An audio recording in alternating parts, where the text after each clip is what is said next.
İdarə etmə əslində beyinlərdə, yaddaşlarda qalan başqa bir struktur var idi ki, insanları diktatordan belə şiddətlə, qorxu ilə idarə edirdilər. Amma siz strukturu sadəcə dəyişmisiniz ki, yəni idarə etmə əslində dostluqdur, yardımdır və əlaqədir.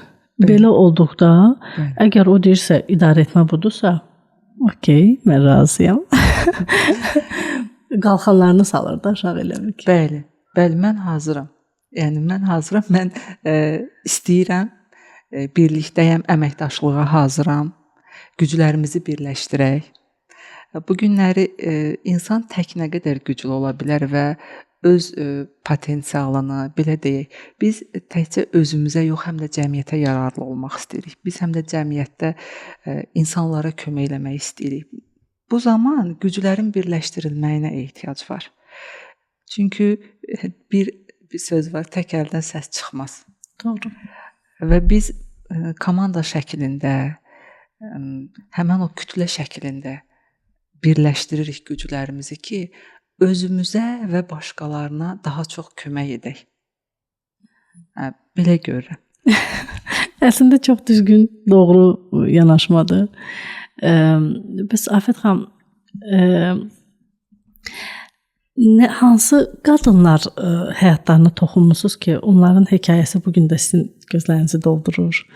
Bu gün də baxanda həqiqətən yaxşı bir iş görürük sözünü və insan özünə deyə bilir. Deməli, Aytən xanım, var bizlə əməkdaşlıq edən xanımlar var ki, bizdə elə bil ki, fəaliyyətimiz iş qurmağa dəstək, beauty sektorunda iş qurmaq istəyən xanımlara dəstək bizdə gedir. Bu vaxt mən müşahidə edirəm, tutalım ki, xanım evdar xanımdır, bugünkü günə qədər heç bir işdə işləməyib, ali təhsili hətta yoxdur. Xanım gəlib bizdə təhsil alacaq, bizdə kurs keçəcək və öz işindən yola çıxacaq.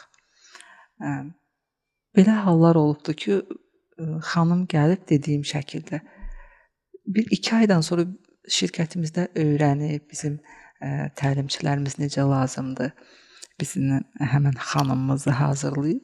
2 aydan sonra zəng gəlib xanımımızdan ki, mən şirkətdəyəm, sizlə görüşmək istəyərəm.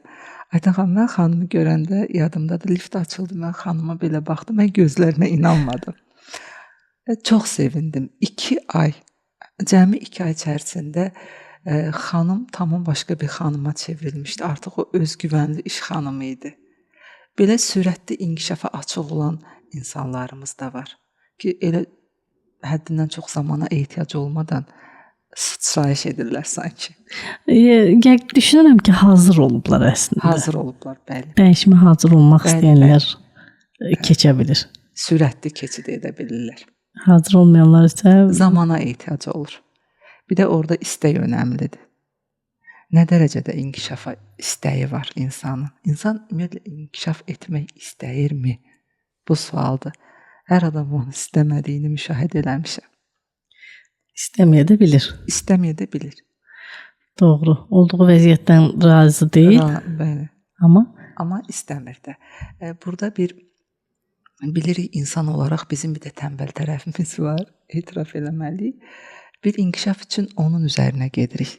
Tənbəl tərəfimizin üzərinə gedirik. Araşdırmalar, yeni bilgilər almaq, tətbiq eləmək. Bunlar hamısı həmən o tənbəl tərəfimizin üstünə getməkdən keçir. Ona görə bəzən mən təəssüf edirəm ki, müşahidə etdiyim olub ki, belə yaxşıdır, amma daxilən razı deyil. Amma belə yaxşıdır. Niyə? Çünki o mərhələdən keçmək istəmir, o əməyi vermək istəmir. Qorxuları var. Bəli, qorxuları var. Mütləq qorxuları. Baxın, Afət xanım, bu günlərim siz bir çox xanımla danışıb, onlara öz inamınızı bildirirsiniz. Mən səninləyəm.